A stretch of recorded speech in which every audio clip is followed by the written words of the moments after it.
The Necklace is a short story written by French writer Guy de Maupassant. The titular story in Maupassant's 1888 collection, the story was extremely popular at the time of its publishing, heralded for its signature twist ending.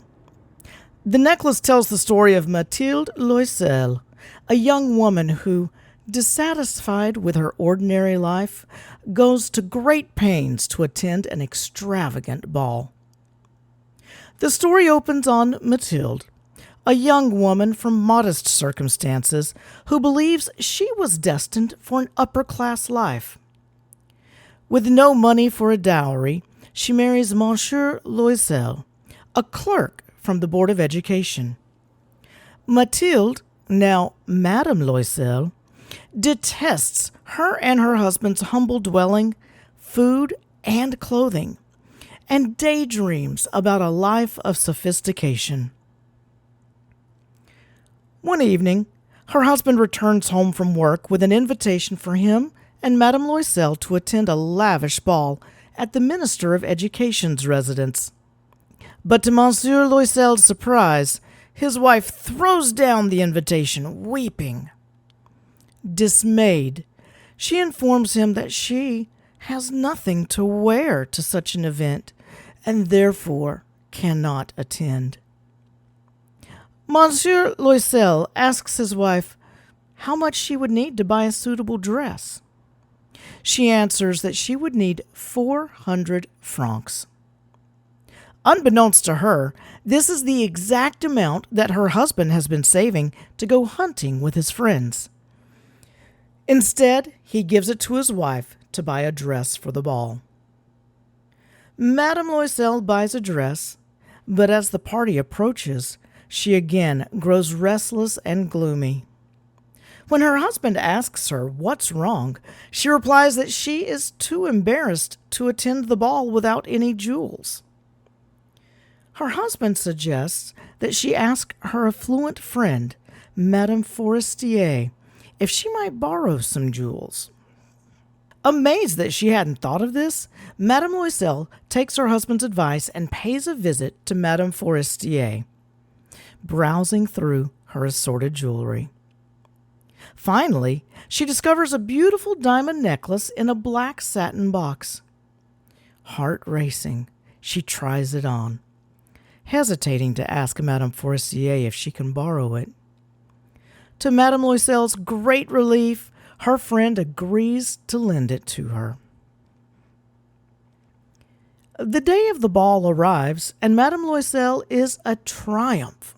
Not only is she more beautiful and elegant than the other women present, she floats on a cloud of happiness. Many of the men in attendance, including every cabinet member, stare at her and ask her to waltz. Even the minister takes notice. It is not until 4 o'clock in the morning that the Loisels leave the ball, taking a cab home.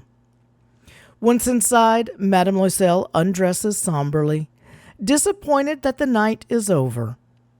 Monsieur Loisel is oblivious, distracted by the fact that he must work that morning. Suddenly, Madame Loisel lets out a cry. The necklace is no longer around her neck. Convinced that she dropped it in the cab on the way home, Monsieur Loisel spends the wee hours retracing their path home, searching high and low for the necklace. Unable to find it, he goes to the police, reports the lost item to the cab companies, and even advertises a reward for the necklace's return. Monsieur Loisel returns that evening empty-handed.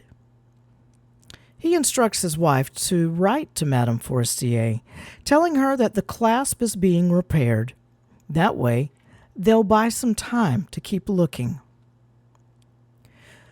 A week passes, and Monsieur Loisel decides that they must consider how to replace the necklace. Going from one jeweler to another, the couple finally settles on a necklace that closely resembles the original, bargaining the jeweler who owns it down to 36,000 francs. Monsieur Loisel decides to use his savings of 18,000 francs, an inheritance from his father, and to borrow the other half at a high interest rate. Hoping her friend will not notice the difference, Madame Loisel returns the satin box with the new necklace inside. For 10 years, the couple toils to repay their loans, dismissing their maid and moving into a ramshackle dwelling to save money. One day, after the couple finally pays off their debts, Madame Loisel runs into Madame Forestier and decides to tell her the whole story. At first, Madame Forestier does not recognize her friend, since the years of poverty have worn on Madame Loisel's beauty. In a burst of emotion, Madame Loisel reveals the story of the necklace, detailing how she and her husband have worked to repay the cost of its replacement ever since.